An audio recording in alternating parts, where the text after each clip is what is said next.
I have now been officially a part of every single What Would It Cost set there is. We have a rule at our team. If you're in the same exact position 1 year from now, we've done something wrong. I think we're seeing a busyness now. Clients are actually listening to the realtors, and if the realtors are any good, they're telling their clients, look, lock in at a 6%. Get the best deal you can on the home. Let the market raise the market value over the course of 12 months. Take the 1 year, take the variable, and just, refinance. What's going on, guys? Welcome back to What Would It Cost? We're at a very special edition here live at the Buzz Conference, and we're with the absolute powerhouse, Killer, and my friend, Andrew Perrie. Hey, thanks, buddy.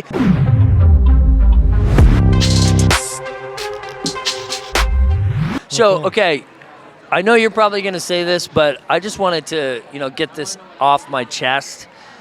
I have now been officially a part of every single What Would It Cost set there is. And if you guys open something in Chicago or Arizona, I also want to be on that podcast too. You're a lifetime member now. Yeah, that's see? what it is. Literally, yeah. He's been in Florida. He's been at the new studio. He's been at the pop-up studio. So yeah, anywhere we do a podcast, marketing team, if you're listening, Andrew Perrie's got to be on, no matter where in the world. Yes, I need a pin or a watch. Here, the watch not yet, but there you go. That's our gift to you.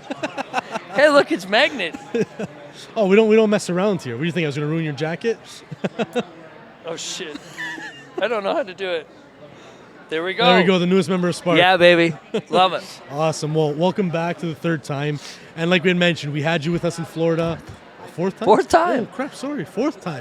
Fourth time. He's a real vet.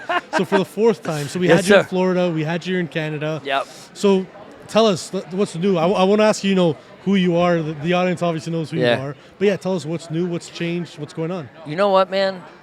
This year, 2023 was one of those building years. Yeah. It took a lot of grit, took a lot of discipline.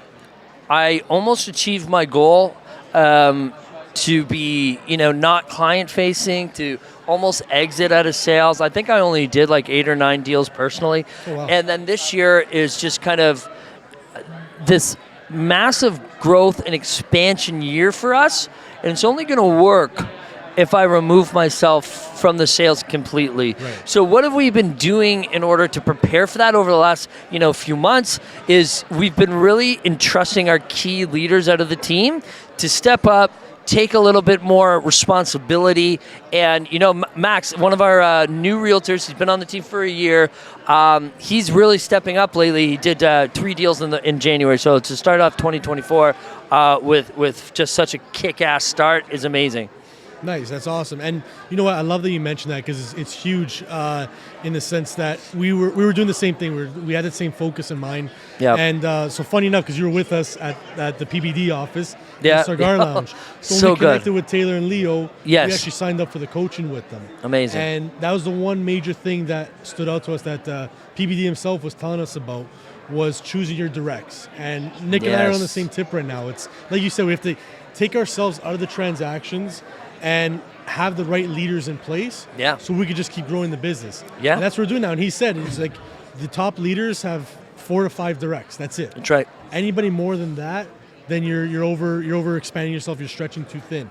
And I'm even trying to do that with our directs. And I was telling them, okay, as you grow your division now, don't bring on more than 4 or 5 people that speak to you in a day.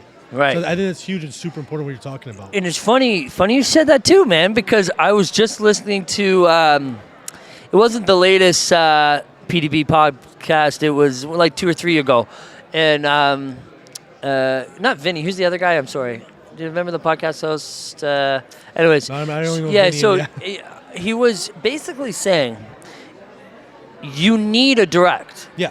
Right? But he was like, if you don't have one, you have to make one. Right. And so he was explaining how he was coming onto his set, and if he needed something done, he was like, who's in charge? And everybody around him was like, I don't know. I thought you were in charge. He's like, no.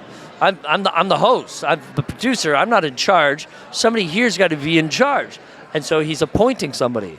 And if for those people who don't want to step up, that's fine. But when, push comes to shove and things are on the chopping block, those people are usually the first to go. Absolutely. And that's what we're doing now, too, in our interviewing process is we're only looking for leaders. Because we're all about promoting internally. You've seen that with a lot of our staff. So that's one of the first questions we ask them when interviewing someone is like, do you have the leadership skills? Yep. We get it. It might be a basic job right now, document collecting, admin, EA, whatever it may be. But like you said, it's hard to find that person for that role.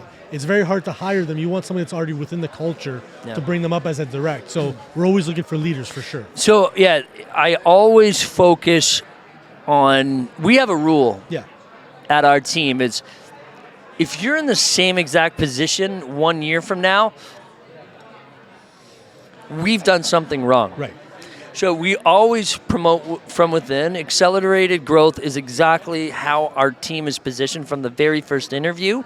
And we want everybody to speak their mind. We want everybody to bring ideas, find gaps in our systems, and bring them to us. Right. And we let everybody make decisions. Now, another important thing is that you brought up the interview. Funny thing, we literally had an interview yesterday, and this very bright young woman came, and she's like, I'm like, do you have any side businesses, or are you working part-time or whatever? She's like, yeah, I actually own a florist company. I design centerpieces and, flowers for weddings. I said, that's amazing. And she's like, I've always wanted to be an entrepreneur, but it's just not the reality. I'm like, what do you mean it's not the reality? She's like, well, yeah, it's just, it's a pipe dream. I'm like, why? Why do you think that you being your own boss is so far-fetched? And so I think that's super, super important, is whether or not she joins us or she doesn't, we still want to promote that entrepreneurial spirit.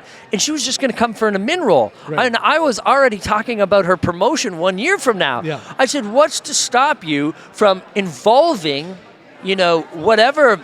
We can add verticals just like you guys. Yep. If your passion is creating centerpieces and floral designs for events, why don't you run our events and have them all staged and looking great? Right. And she was like, holy smokes, I never thought about that.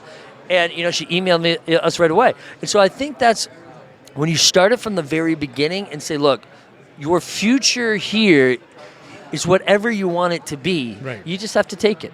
It's super important. You hit the nail on the head with something you said where you let everybody speak their ideas. And again, we're aligned like that. That's what we do. Is I even let them know in the interview saying, I don't want you to come here and work within my systems. Like, what do you mean? I'm like, you're working it every day, not me. I want you to tell me That's right. when something's wrong. I worked for one of the big banks, and that was one of my biggest reasons I wanted to start my own company, is that I had a lot of ideas that I even put to test when I wasn't supposed to, that worked when we were there. Yeah. And I hated that because they were just about, it's what we want to do and that's it. And that's where I said, when I start my own company, and I explained it to Nick when we got into the partnership, I want our employees to be able to grow with us, give their ideas, give their feedback, and love what they do at the end of the day. And I like what you said, because some people, they don't have the guts or the passion to become their own entrepreneur, but let them be an entrepreneur within our own entrepreneurial journey. PBD said that too. He's like, maybe you're not a number one. Right. Maybe you're number two. And what's wrong with that? Absolutely. Think about the CEO of Coca-Cola, of PepsiCo. Okay, they might not have started or founded the company, but they are completely fulfilled doing what they're doing, making tens of millions of dollars, by the way. So, okay, passion can come from many different areas in your life and in your business. It doesn't necessarily mean it has to be something you started. For me, it was, but I pulled all of everything that I learned from LA Fitness, from Ryan Saravelli, from Revel, from mentors like you and Nick. Honestly, since I met you guys, you'd be fucking surprised how much I've implemented that I've learned from you guys. Either directly from you or Nick, or just basically what I've seen visually or what I've experienced. So much so that I actually asked our director of operations and our lead administrator to connect with Bianca. Nice. I love that. Yeah. Thank you. That means a lot coming from you, because honestly, we look up to you, and it was a pleasure. I remember when we started the business, we're like, this guy Andrew Perrie, we got to work our way up. We're going to the smaller realtors, and I'm just happy that we got this relationship. Buddy, I stole your box idea. So every time somebody comes on the podcast now, I give them a nice box with a beautiful hat. Nice. And then I took every time somebody comes in, your name's on the TV. Yeah. I made sure we started implementing that as well for all of our interviews. And it's just making sure that even just the way, who's the front desk girl that you have now? Ivy. She's a beauty. Amazing. Sweetheart. Well, what can I get you? How are you? Yeah. Andrew, oh my God. The washroom's here. This, that, coffee, espresso. Yeah. Well, no, fine. But that's what I said, look, girls, I want you to make sure the experience is everlasting. And oh my God! So I got to give you guys one more compliment. Is the Leaf game? Yeah. I tell you why, the Leaf game. So we showed up super early because we were walking around with my son, and I see, I'm like, how can I get inside this place? And there's lineups everywhere. And so I see this thing that says Scotiabank members. So I'm like, I am a Scotiabank member. I'm like, so I walk up, they're like, no. I'm like, I'm a Scotiabank member. So, no. This is for the lounge. I'm like, damn, okay. And I almost walked away. She's like, do you have your ticket? I'm like, yeah, it's right here. She's like, this is you. Yeah. I'm like, what do you mean this is me? She's like, follow me. Everyone's like, oh! I'm walking past all these people freezing their butts off. And then I get up take the elevator, and then there's, the glass walls, right? And I hear bang, bang, bang. And people are looking at me, pointing at me, Andrew! I walk past people I know, and I'm getting escorted to this freaking MasterCard lounge. Yeah. And I sit down, and they're like, are you hungry? I'm like, yeah, of course. But I'm just going to go downstairs and get one, a foot-long hot dog with the craft dinner on it. As what I had the last time I went to a Leafs game when I was like 4. She's like, what? I said, why? I'm like, I'm starving. She's like, there's food here. I'm like, oh, thank you so much. She's like, it's free. I'm like, what? Harbor 60 caters this thing. Yeah. So where I'm going with this is that it's not just, hey, here's your tickets. It's the concierge from the start to the finish, and they make you feel like a VIP. Right. And that's what I want to get across to my team, whether it's a client, an agent, a referring agent, or somebody in our network, like brokers, insurance, all of that. I want them to feel the same way I felt when I got invited to the Leaf game from you guys. Right. Yeah, no, and that's huge, and we say it all the time. Because at the end of the day, anybody can sign up for the 4-day mortgage course and do what we do. Sign up for the 1-year real estate course and do what anybody else does. But it's like, what's going to make you stand out? What's going to make that experience everlasting? And what's going to leave that impression? Because that's what people care about. It's like I said, at the end of the day, there's so many other people that have the same lenders that I have, could do what we do. But it's all about that experience. That's like, okay, you know what? I'm going to go back to Michael and Nick. I'm going to go back to the Spark team. I'm going to go back to Andrew Perrie, because this is how it felt when I walked right into their office. That's right. So I love that. And I appreciate the compliment on that. Absolutely, and honestly, man. To go to your point about the tickets, that's why it stood out to us. Is Nick and I have been dabbling with season tickets now for like a couple of years, thinking like, should we, shouldn't we? And we didn't like this. Like, okay, here's a game. You go sit in the seat. When they introduced this year, it was like, okay, this is just us. The food, the hospitality. We need these tickets for sure. Yeah. So talking a little bit about real estate market, to bring it back in, just to end this off. Yeah. Predictions for 2024. What are your thoughts? You know what? Here's the interesting thing. I think we're seeing a busyness now because clients are actually listening to the realtors, and if the realtors are any good, they're telling their clients, look, lock in at a 6%. Yeah. Get the best deal you can on the home. Let the market raise the market value over the course of 12 months. I'm not a mortgage professional, so you guys are. Take the 1 year, if it was me, take the 1 year, take the variable, and just, refinance. And hopefully in 12 months, you've made 5-10%. I'm estimating at least 10% over the next 12 months.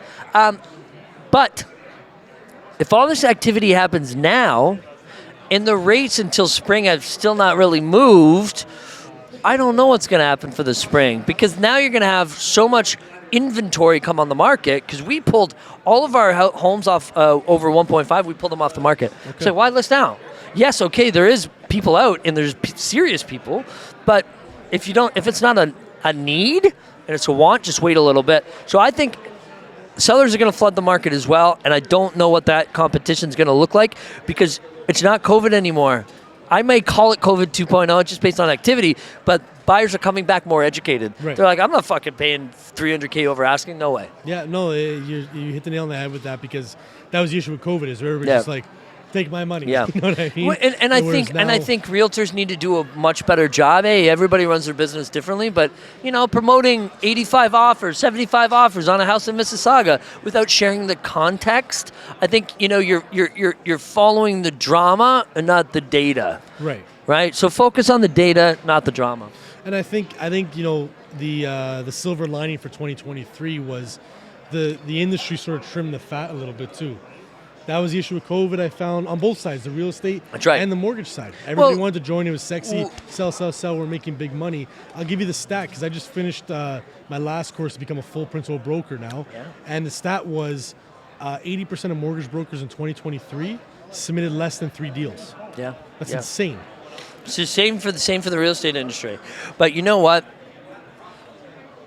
Look what all of that uneducated advisors, because that's what we are, advisors. People don't understand. We don't just turn a key and open a door. We're advisors. So whether or not we act as such, our clients look at us that way. So look what happened. It sparked Tressa. Yep. It sparked court cases. People can't close. People's finances have been just depleted because they, had to come up with extra money because their appraisals didn't go through by the time closing happened. People thought they could assign their new construction deals, all because of bad decision making and following a bad, uneducated realtor. Right. So I think, yes, we've trimmed the fat. However, we're walking away a little bit scarred, even as an industry. Yeah, no, that's true. That's true. So hopefully 2024. Oh, we'll back those we got rates a this. bit. Yeah, Yeah, we got this. We Yeah, got yeah. this. Awesome, man. Well, thank you again. You're a vet. For all of you that have been watching, if you haven't followed him, please let them know where they can follow you. On Instagram, at the Andrew Perrie. I answer the DMs. I follow back, and let's stay connected. Awesome. Thank you guys for tuning to the episode. Thank you, Andrew, again. I'll see you next week in Florida. Be sure to like, follow, subscribe, yeah. and we'll see you in the next episode.